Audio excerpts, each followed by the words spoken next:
Welcome to the Smart Property Investment Show with your host, Phil Tarrant. Thanks for joining us today. It's going to be a podcast for our younger listeners, the Gen Yers, Millennials, whatever you choose to identify with. Which term? I'm not a big term person, but we're talking about the younger generation of property investors. And we sort of dip in and out of this topic quite a lot on the Smart Property Investment Show and on smartpropertyinvestment.com.au, often driven by what's going on in the media or someone might make some bold statement. Only yesterday, I think I was reading at Daily Mail, which I read, and it was a headline. I'm just thinking about this on the fly. It said, why most people hate millennials. And it was just some imbecile just making some stupid comments around something or other, and you just see why everyone dislikes millennials. But I think millennials and Gen Ys get a bad rap, particularly in property. There's some challenges facing people to enter the property market in Australia. It's sort of a period of evolution and flux at the moment in the Sydney and Melbourne markets, but affordability, there's always going to be challenges irrespective of the market and the market cycle.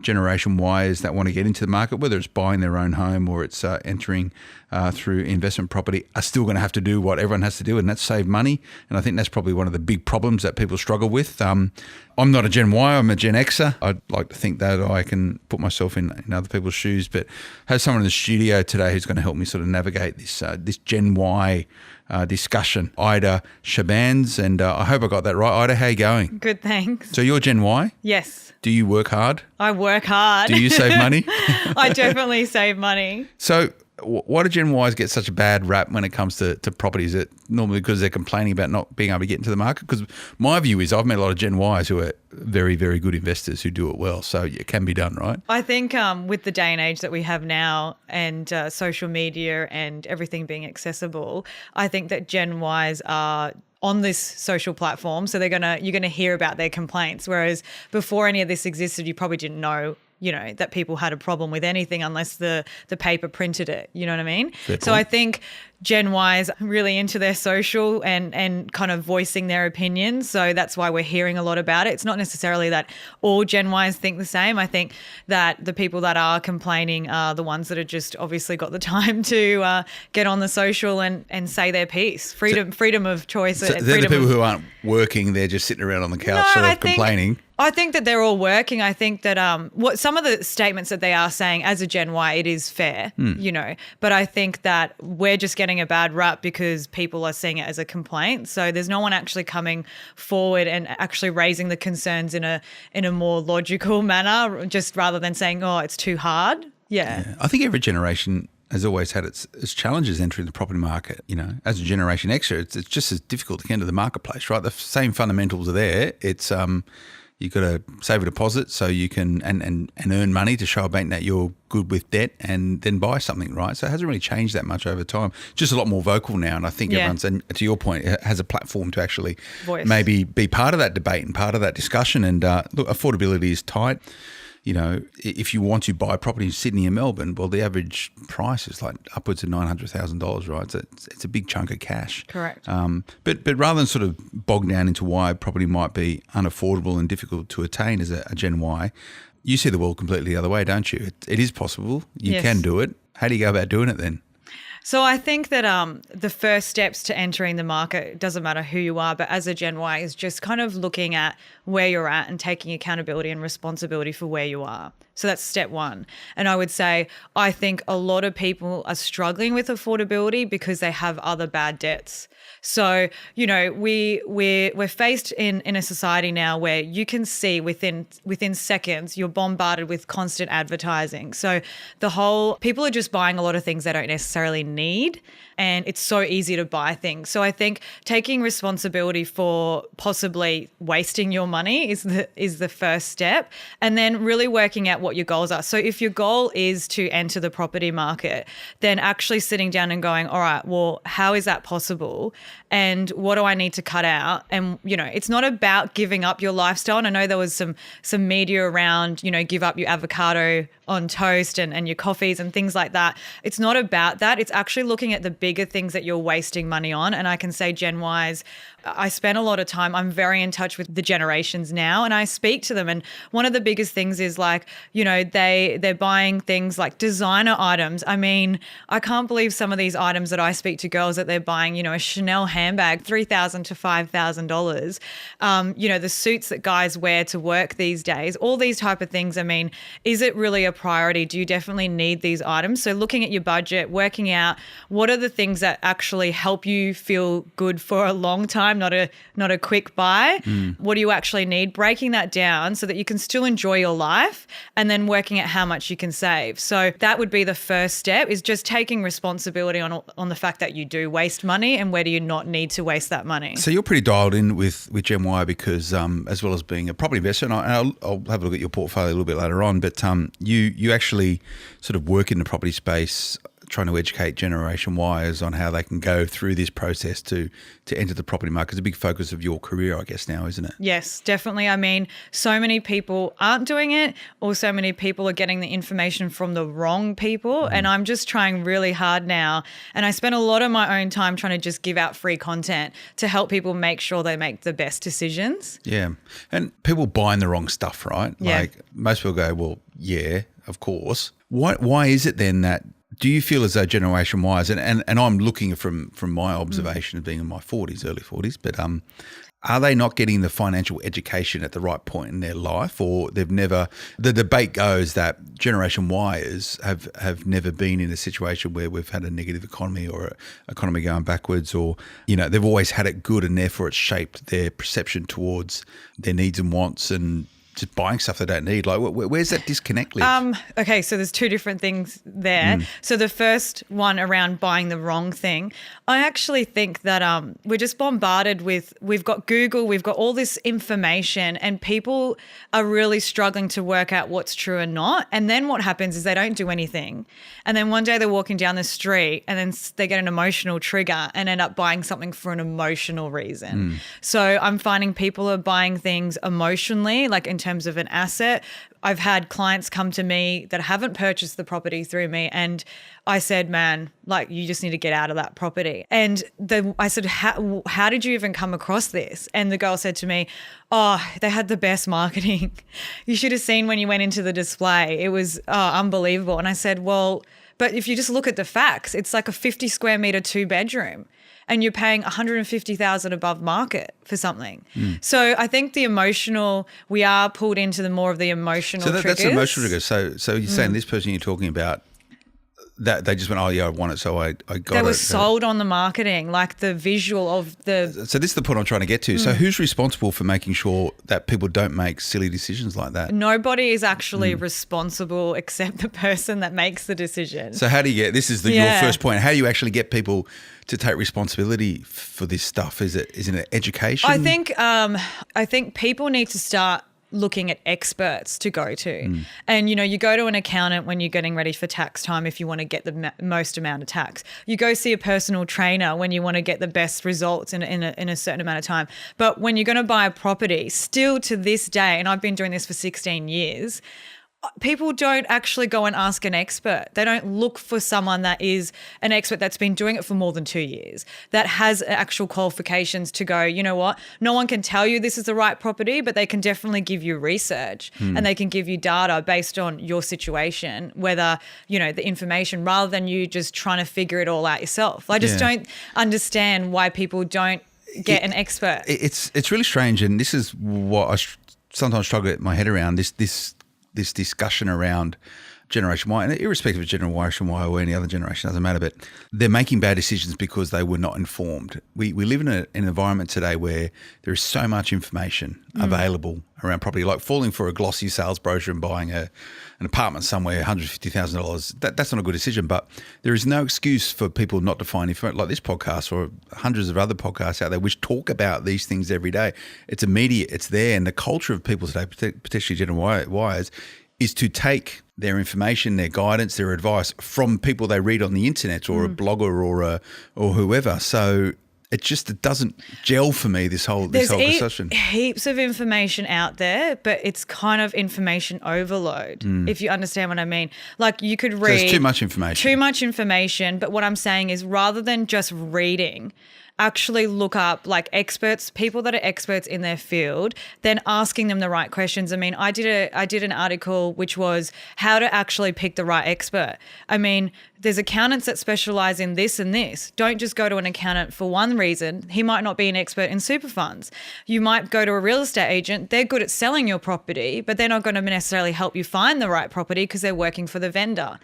A buyer agent will help you in this way, but they might not have any experience in finance. So you have to understand what experience you need and then look for actually sitting down or having a phone conversation, because that's a better gauge, and asking people, what have you done? How, what is your actual experience? And then going through them. Just because someone's selling a property doesn't mean it's the right property for you. So understanding what your situation is and then making the steps to look at the right people that can help you do it. Okay, so just to crystallise this point, I guess, it's a challenge of too much information and therefore not being able to make a decision. So trust the source of information you get to. Correct. But be educated though. Yeah. Because I don't think you can outsource responsibility in many ways as well. No. You need to be responsible for making financial decisions, and financial literacy and education is a completely different topic that we probably won't cover today. Yeah. But, I think that should start at home, but a lot of people outsource that to the But education system. you can run, happen. like we run courses on how to enter the market and breaking it down like the 101. Yeah. There's courses you can do on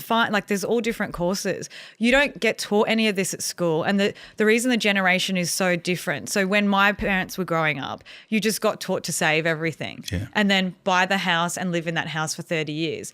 We don't live in that world anymore. So there is a gap in the education system where you don't get taught about why credit cards are bad, interest rates, mortgages, any of this real life stuff you don't get taught. But there are courses. I mean, we run courses.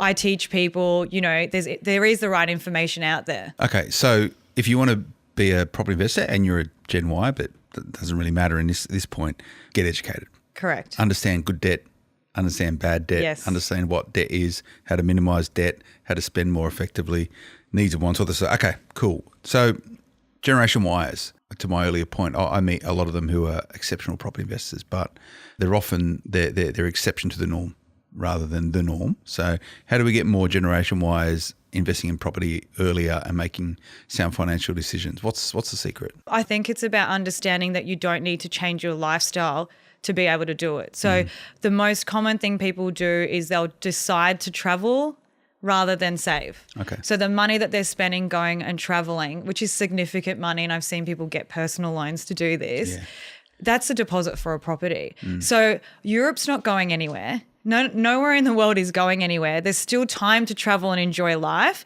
but getting into the market as soon as you can and using your money at that time, if you could have invested in Sydney 8 years ago, I mean, how good would you be now? Yeah. So it's just about like understanding that it's this FOMO, you're not actually going to miss out on Europe. You're not actually going to miss out on that handbag. It's about prioritizing, those type of things. And I invested in property when I was 18. And so when people look at me now and go, oh man, you're so lucky, it's just I didn't travel. Yeah. For the first 5 years after, I was 8, I didn't actually go overseas till I was 24. Yeah. So, but I think that prioritization is important. If you want to go and do that, that's cool. I think back on my own journey, if you want to call it that, like I spent my 20s out of the country just being a vagrant somewhere, right? Like traveling around, and I wasn't investing in property. I was spending all my money doing that. Yeah. And I'm okay with that. Yeah. But at that point in time, I wasn't sitting there thinking, oh, I wish I was a property investor. Wasn't even on my radar. And I was okay with that, looking back. But just on that point, you don't have to buy a property to live in it. You can also invest in property. We're talking about investment. Absolutely. So I actually, the first 2-3 properties that I bought, I didn't live in them. So, but how did you manage to? Because a lot of people will say you need to work for 4 years, 5 years, just in order to save a deposit in order to enter the market. And this is the challenge, right? Where people are offsetting spending or traveling versus saving and investing. I think it's probably difficult earlier in your career to do both, or is it actually possible? Because you need a job, so the bank will go, okay, well, I'm happy to lend you money so you can actually get into the market as an investment property. Then you can go and do that stuff. That's okay. But it's that bit to actually raise a deposit is the challenge. I think it's a challenge because it seems so far away. So it might be, in actual fact, Gen Y's income that they earn is really high. So the people that are complaining, I mean, the clients that are coming through Gen Y's, I mean, they're earning good money. Yeah. Good money. So there's like, when I actually look at the money that they're spending, they're just wasting it. So it's not necessarily that they can't save, it's just what they're choosing to spend the money on. And also that, okay, saving 50 grand might take me 3 years, 4 years, 5 years. But realistically, with the incomes that I'm seeing people come in, it's really like a 3-year plan. That just seems too far away. Yeah. So the more significant, now I can take my 5-10 grand and go on a holiday and get that immediate gratification is the thing that I'm talking about. It's just saying, well, if I do this and save this money, that's my deposit. I think you can actually do both. Yeah. So I think it's just about managing your money. So let's talk about that then, because we're talking about budgeting really and how you choose to spend your money. So, and I agree with you. What is Gen Y anyway? It's up until like 38, isn't it? 38, okay. yes. At 38, you're pretty old, right? Well, you're not old, but you know what? Like at 38, you've potentially had 15 years in the workforce, right? So, I'd like to think if someone is 38 years old, they should be responsible enough to manage their money, right? Yeah. When you talk about sort of people born in what's the generation before millennials? The one after? The noughties? No, not the... The I's. The I generation, Yeah. right? They're different again, right? But you're talking about a bracket of people now from their early to mid-20s to their late 30s, right? Yes. Is Gen Y's. We're talking about saving money, right? So how do you go about creating a savings plan which is achievable and realistic and practical based on not giving up your life? And the smashed avocado seems to be the currency for this at the moment. But how do you start saving money with a goal in mind? Because that's what it's all about, isn't it? Yeah. So the first step is just looking at what income you have, what income comes in after tax, and then what your spending is. So actually going through a proper full budget, and there's so many templates you can download, and being realistic. So not like hiding anything. So just really breaking that down. And then I usually get a highlighter and I go through that with clients and say, what's a necessity, or what do you think that is probably overspending? And when you ask people to do that themselves, they'll go, yeah, that's a lot. Yeah, highlight that one. Probably don't need to really spend that much on beauty. Okay, I'll take that one out, So they do it themselves. And I think if you're empowered to make that decision rather than someone's telling you to do it, which Gen Y hate, don't tell me what to do, then you're going to actually go, okay, so then you've got that clear picture. Then the things that you've highlighted, you either reduce or delete. And then you look at what's going in and out and take them away from each other, and you work out what that surplus is. So that's how you're not changing your lifestyle outside of what you feel comfortable with. So that surplus is effectively what you can save. Yeah. So you just work that out over a year, and then you work out how long it's going to take you to reach that goal. Now, when we work that out and say it's 3 years, and someone goes, oh, no, I can't, that's too far. I need my property. I need to have the property in 2 years.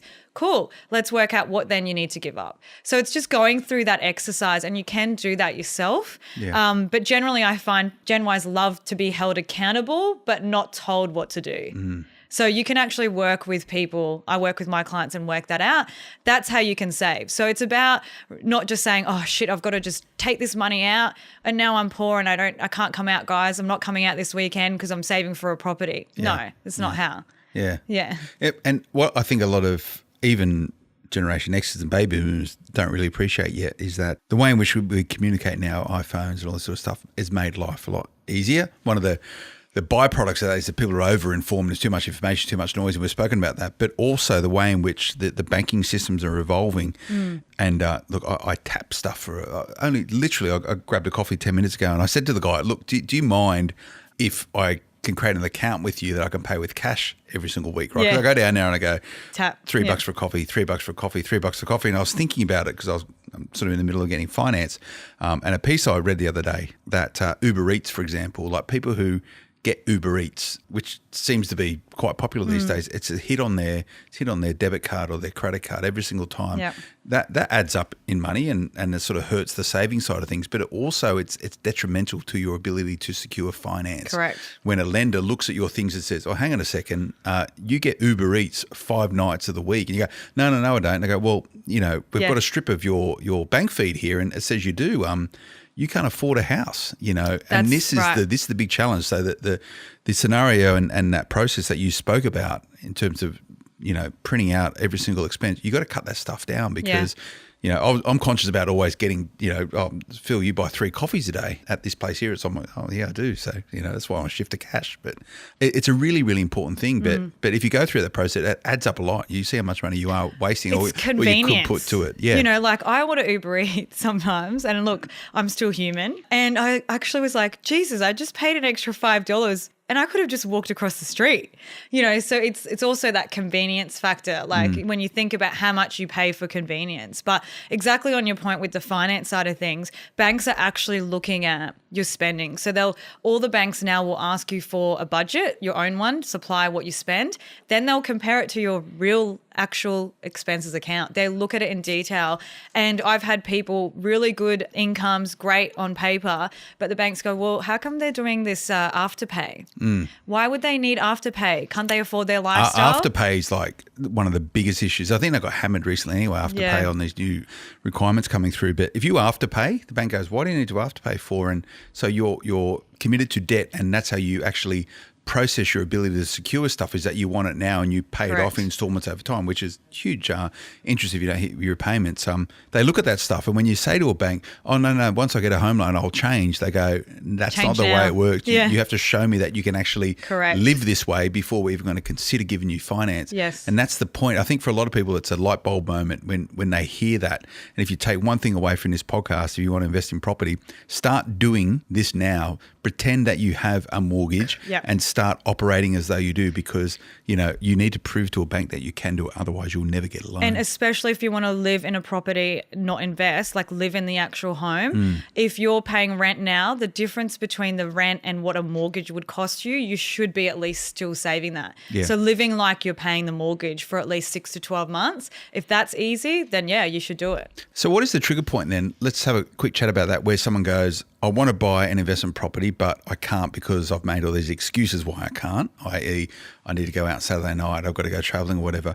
What is normally the trigger point or the tipping point which someone goes, no, I'm going to get serious now? Is it anything in particular? When they look at all the money that they've wasted and realize they haven't really got anything to show for it. Yeah. That's the trigger point for most people is, going, you know what, like that's not enough. And also having the conversations around like retirement. So, Gen Y, there are some people that are 38. You should have your stuff together by then, right? Yeah. But a lot of them don't. So I think that realizing, oh my God, like, okay, I need to enter the market. I probably should have entered 10 years ago. Nothing's going to wait for you, like life doesn't stop. So everything's just going. And I think that the trigger point for people is going, oh my God, I have all these amazing shoes, but nothing, like shoes I have to throw out every now and then. So just realizing like the property or investing, that's stuff that will continue. It's good debt. It's going to continue over a long term to continue to make you money. And the rental side of the property investment is that you replace your income. I've got a client now that we sold all his assets, and this is an awesome example. He's actually assets like his cars and no, his properties. Okay. So he's been with me for 16 years. I built a portfolio with him between Sydney and Brisbane and Melbourne, and he actually has decided to have a massive career change. He's actually 37. Okay. And he was like, so in order to do that, we sat down with him, another financial planner, myself, and we worked out, okay, it's time. The assets have really performed. He can now actually live off that income and start a whole new career. So seeing not just people enter the market, but also live out their dream, which is to replace their income, if it's to put kids through private school. So I'm seeing people that are now more conscious, people that are going, I actually need to start thinking about, my future. And everyone's thinking about freedom to do what they want to do, which is the type of work that they want to do, and how am I going to be able to do that or replace my current income? Or it's the children. So people have got, some of the Gen Ys have got one young child or two, or thinking about having kids, and they're thinking, well, how am I going to pay for the kids' education, or what's the legacy that I'm leaving for them? And the thing is, though, is that it's good to think that way. But to your point, you said that's taken that person 15 years to get to that point. Is that what you said? He invested from a young age, but he could have sold. He built up a lot of equity. But it's time. Time is important. Yeah. You're not going to get rich overnight in property. It takes time. Well, I have clients come to me and say, if I bought this, I could sell it at this. And I'm not the person that's going to help you with that, because it's a good, like, you've been lucky, or it's good if it happens, but it's a long-term investment. So the people that you work with, and imagine they're sort of singles and couples and stuff, or people who are married, who's normally the driving force within Gen Y relationships for around this sort of financial health and security? Is it the girl, or is it the boy, or it's it's always a funny thing, because relationships are quite interesting, or even as single people, like is it the guys who are more thinking about investments and longevity, or is it the girls doing it? I think there's a growing market in females that are becoming more financially independent, that are realizing that they can't rely on a guy to pay for them. So I feel that I've seen a lot more women coming through, a lot of more single women. That's cool. It's really encouraging, that. Very cool. And they're like switched on, and they're doing amazing things in their career, and they just want to take ownership and not have to worry about the guy. They want to be in a relationship because they love someone, not because it's a financial support, which is how we were brought up. Well, things have changed quite a lot. I'm a father of girls, so it's important that financial education, because one of the biggest challenges that we see today in just in society is females that sort of hit their late 50s and 60s and have some sort of life change, whether it's a death of a partner or divorce. And, there is a real challenge for those ladies. They don't have as much superannuation as guys do. And, they've often sort of spent time outside of their careers sort of raising children. Yeah. It's a big issue, it's a big issue. So I think it's a good chance for Australia to actually start this generation of, strong, financially astute women who can do this and have the best out of like relationships and love and all that stuff, but also like be empowered financially. I think so. And I grew up doing that since I was 16. I moved out of home when I was 16. So what's the story of that? Like you just went, I'm going to move out of home. See you later. Yeah. No, I mean, there was reasons why I moved out. It wasn't a healthy environment for me. I don't want to get into that. No, but I'm saying for me, like, I don't know. I feel like you just have to get over stuff and just find solutions. Yeah. So, if you're not happy where you are, then okay, how do you fix it and take steps to fix it? So I'm probably just a doer, like I don't talk it, I just do it. And so I think that's why I've been doing a lot of, helping other people and trying to get out there in social, because I want to be that story that people, and for women especially, that go, you know what, far out, she's done this and she's done that. And I had so many challenges along the way personally. So it hasn't been easy, but I just think that you just kind of like don't dwell on things, just kind of get over it and move forward and just keep, everything that happens, the challenges that we're facing as Gen Ys or anyone that's facing personally, you just kind of got to realize it's just part of growth. And look at it as a positive, because there's the yin and yang. There's got to be the bad to realize how the good is. So I think I've just got over it very quickly. Looked at 16, moved out of home, and I had to support myself. I went to school, and then I went to work, and then I would study, and then I would go back to school. So I had to grow up. What was your first job? Hungry Jack's. Okay. 14. I went to McDonald's. Wouldn't take me at 14. Okay. So Hungry Jack's. They have to be 14 in 9 months.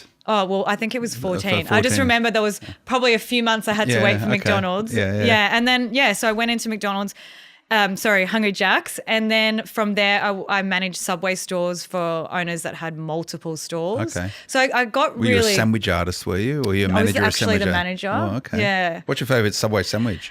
Were you sick of them?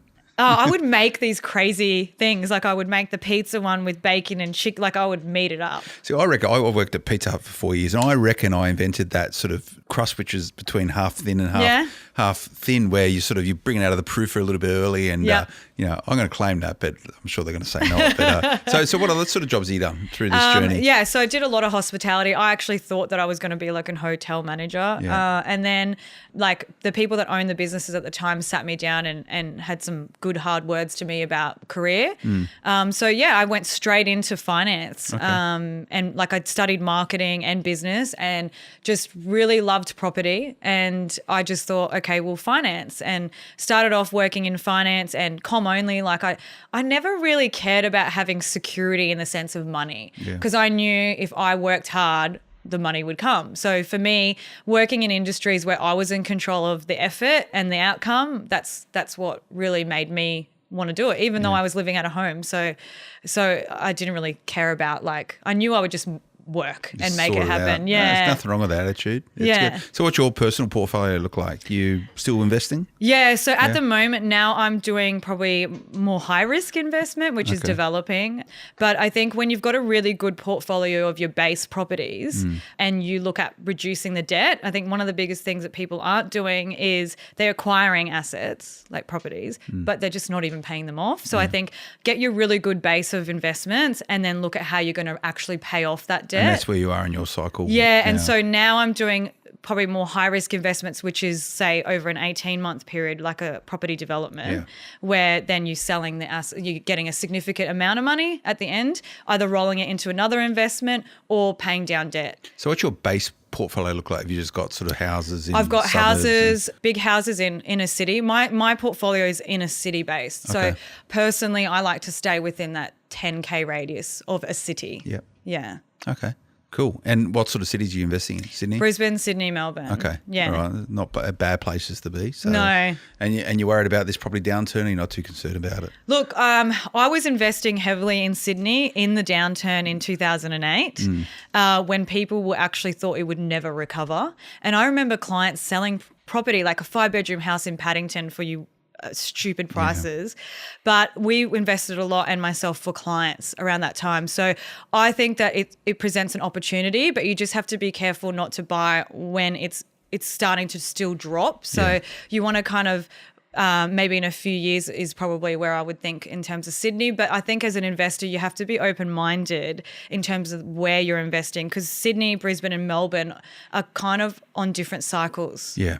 And we chat about that a lot on the Smart Property Investment Show. So go and tune into any of the podcasts, I guess, over the last couple of months, and we'll probably cover it at some point. But Ayda, thanks for coming in and sharing what's going on. It sounds, hopefully, some of the Gen Y listeners out there, a lot of them already sort of, pumped about property and are doing all the things you've spoken about. But if you are new to property investment, you're just sort of finding your feet, some really key points there should you want to start investing in property. And the key one for me is just being responsible for your money and prioritisation, because our parents would talk about sort of making sacrifices, right? You've got to make sacrifices, and you do. You've got to, I sort of frame that more into prioritisation. You've got to work out what's important to you. And if you want to invest in property, it means you're going to need a deposit. So work out how you can get that, whether that's sort of working harder or getting another job or driving an Uber on the weekend, or it's reducing your expenses. That's some ways that you can get some money into your coffer so you can invest. But let's get you back on the show again, Ayda. It's a good chat, and we really only covered a little bit over the last sort of half an hour or so, but I really enjoyed it. Thank you. Thank you. That's it for me today.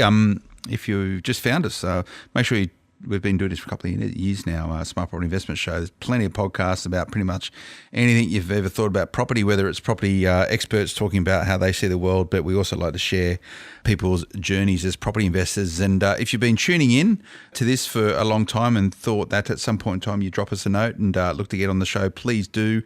We're always on the lookout for guests that have a story that they can share. Email the team, editor@smartpropertyinvestment.com.au, and we'll tee it all up and come on. And it's pretty easy, isn't it, Ayda? Yeah, easy. Just a chat. If you're not subscribing to our daily morning newsletter, so you're the first to know what's going on in property and property investment right across Australia, smartpropertyinvestment.com.au/subscribe, or just go to the website. There's heaps of stuff there, including all the info about our portfolio. You can see how we're going. Social media, just search Smart Property HQ. And that's it for me today. until I see you again, bye-bye. The information featured in this podcast is general in nature and does not take into consideration your financial situation or individual needs and should not be relied upon. Before making any investment, insurance, tax, property, or financial planning decision, you should consult a licensed professional who can advise whether your decision is appropriate for you. Guests appearing on this podcast may have a commercial relationship with the companies mentioned.